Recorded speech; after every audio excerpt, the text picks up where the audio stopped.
मुंबईतील पागडी इमारतींमध्ये मराठी माणूस पिढ्यानपिढ्या अडकून पडला। त्या मोडक्या इमारती कोसळल्या आणि त्याबरोबरच कित्येक मराठी घरांची स्वप्न आणि संसार सुद्धा कोसळले। माणसं मेली, पण फक्त मराठी माणूस म्हणून छाती बडवणाऱ्या ठाकरे यांनी इथल्या मराठी माणसासाठी नेमकं काय केलं?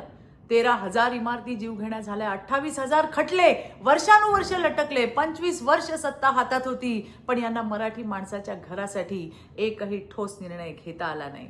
पण आज हे चित्र बदललंय। राज्यात देवेंद्र फडणवीस यांच्या नेतृत्वाखाली महायुती सरकार आलं आणि पागडी सिस्टीम मध्ये अडकलेल्या मराठी माणसाला दिलासा मिळाला।